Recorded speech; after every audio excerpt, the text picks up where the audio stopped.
Bonjour, je suis Jennifer Bratnacher, fiscaliste chez AGA.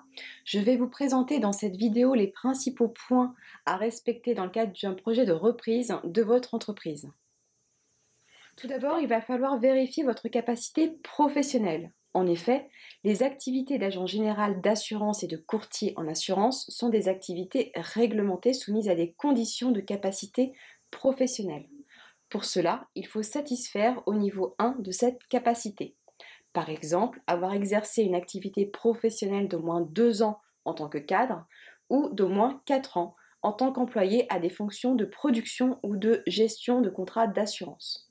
Mais il va falloir également avoir suivi une formation de 150 heures pour être courtier ou de 600 heures pour être agent général d'assurance.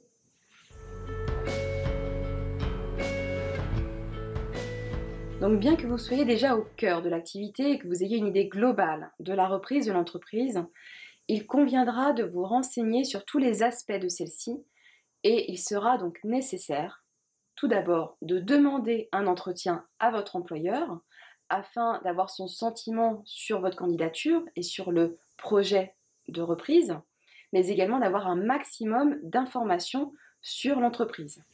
Il conviendra également de vous renseigner auprès des compagnies d'assurance afin de voir si votre candidature peut correspondre au profil recherché. Vous devrez évaluer la valeur de l'entreprise. Par comparaison avec des entreprises similaires, vous pourrez vous renseigner auprès de personnes connaissant bien le métier ou de conseils tels que les avocats, les experts comptables, mais bien évidemment discuter de cela avec l'agent ou les compagnies d'assurance s'il s'agit d'une reprise d'une agence ou avec le courtier s'il s'agit d'une reprise d'une entreprise de courtage. Vous devrez également vous renseigner sur la viabilité de votre projet en ayant collecté le maximum d'informations afin d'établir un prévisionnel. Tout simplement, ça sera une projection financière de l'entreprise sur quelques années. Enfin, vous pouvez également participer à une réunion d'information dispensée par AGA pour les candidats à la profession d'agent général d'assurance.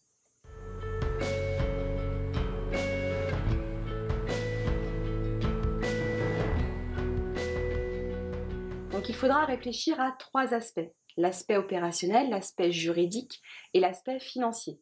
S'agissant de l'aspect opérationnel, vous devrez vous poser les questions suivantes. Quel est mon projet pour l'entreprise? Vers quel marché assurantiel vais-je m'orienter? Est-ce que je vais me diversifier ou plutôt me spécialiser? Quels sont mes atouts? Quelle stratégie vais-je adopter? Est-ce que je vais embaucher plutôt un salarié commercial?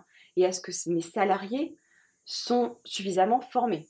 Concernant l'aspect juridique, sous quelle forme juridique vais-je exercer? Est-ce que je vais exercer sous forme d'entreprise individuelle ou sous forme de société? Si je reprends une entreprise de courtage, toutes les formes commerciales me sont ouvertes. Si je reprends en revanche une société agent, je ne peux exercer que sous certaines formes juridiques. La société anonyme, la société à responsabilité limitée et enfin la société en commandite par action. Par ailleurs, est-ce que la précédente forme juridique est suffisamment adaptée?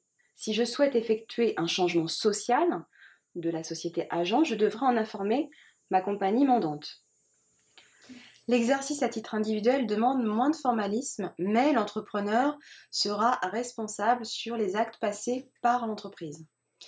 L'exercice en société nécessite la création d'une personne morale et la responsabilité est seulement limitée aux apports, mais il y a un petit peu plus de formalisme.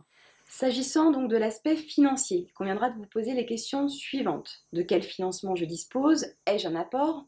Est-ce que la banque va me prêter des fonds dans le cadre de mon projet de reprise? Et est-ce que je peux avoir éventuellement des facilités de paiement auprès de la compagnie d'assurance pour la reprise de l'agence? Une fois que tous ces aspects auront été pris en compte, il conviendra d'acquérir les éléments nécessaires pour la poursuite de l'activité. Donc bien évidemment le droit de créance sur le portefeuille, si vous exercez à titre individuel, ou les parts sociales, donc de la société qui a été cédée.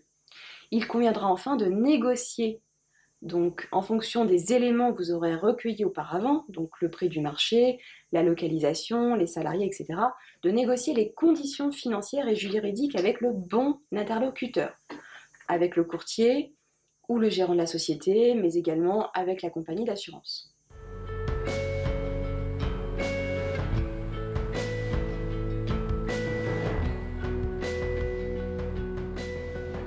Bon, la cession d'une agence générale d'assurance, le cédant et le repreneur négocient ensemble, puis le vendeur présente le repreneur à la compagnie mandante, celle-ci lui donne son agrément. Pour la vente d'un cabinet de courtage, vendeur et repreneur négocient et se mettent d'accord, puis c'est au repreneur de s'adresser aux différentes compagnies pour demander des codes de courtage.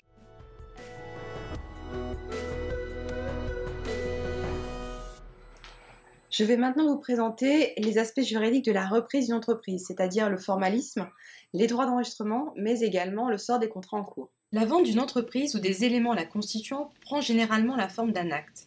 Il conviendra de veiller à l'exactitude de la rédaction d'un tel acte. En effet, dès la signature de celui-ci, la vente est contractée.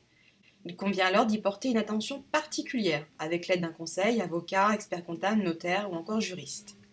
Si vous souhaitez embrasser le métier d'agent général d'assurance, il conviendra d'insérer une clause suspensive. En effet, le contrat prendra effet si et seulement si votre candidature est retenue par la compagnie mandante. L'acte peut être signé sous seing privé entre l'acquéreur et le vendeur ou il peut être signé chez le notaire. Il existe une particularité dans la profession d'agent général d'assurance. En effet, la transmission peut avoir lieu de gré à gré, c'est-à-dire entre les deux parties, ou la transaction peut avoir lieu également entre la compagnie d'assurance et le repreneur. Lorsque la vente s'opère sous seing privé directement entre l'acquéreur et le cédant, la cession subit la formalité de l'enregistrement. Il existe toutefois une disposition du Code général des impôts qui permet un abattement de 300 000 € sur l'assiette des droits d'enregistrement du repreneur lorsque celui-ci est titulaire d'un CDI à temps plein depuis au moins 2 ans dans l'entreprise cédée. Le sort des contrats en cours diffère selon que la transaction porte sur le fonds de commerce ou le fonds libéral ou sur les titres sociaux, c'est-à-dire les titres de la société. En cas de reprise du fonds, seuls les contrats de travail, les contrats d'assurance sont automatiquement transférés.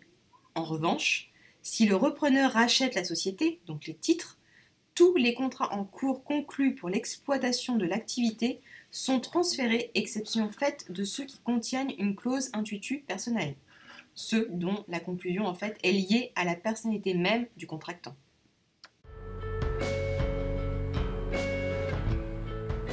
Et maintenant, voyons les dispositifs d'aide financière et d'accompagnement.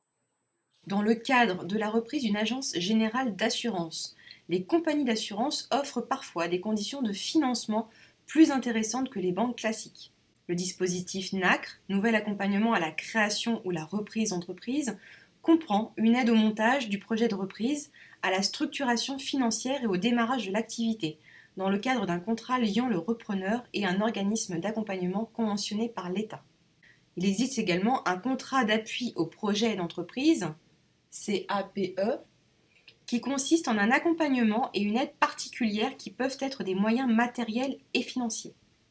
Ou encore OSEO, qui fournit son aide, sous condition, par un contrat de développement-transmission, sous forme d'un prêt sans garantie de 40 000 à 400 000 € sur 7 ans. Il existe également des exonérations temporaires d'impôts ou de cotisations pour l'entreprise. Par exemple, un crédit d'impôt pour les sociétés holding créées pour racheter une société, SCOP, à condition que son capital soit détenu en tout ou partie par les salariés de la société rachetée. Vous avez également la possibilité de vous rapprocher de Pôle emploi pour bénéficier de l'ACRE, aide aux demandeurs d'emploi créant ou reprenant une entreprise, et bénéficier d'une exonération plafonnée des cotisations de sécurité sociale dues au titre de la nouvelle activité et cela pendant 1 an, et pour la part de rémunération liée à cette activité inférieure à 120% du SMIC. Et voici la liste d'organismes pouvant fournir un accompagnement des conseils ou une formation en matière de reprise d'une société par les salariés.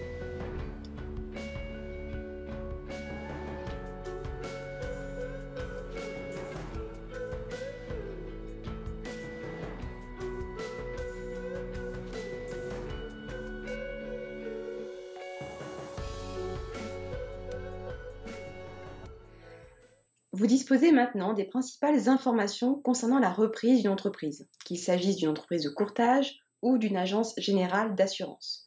Si vous le souhaitez, vous pouvez également participer au rayon d'information d'AGA. Merci et bonne reprise.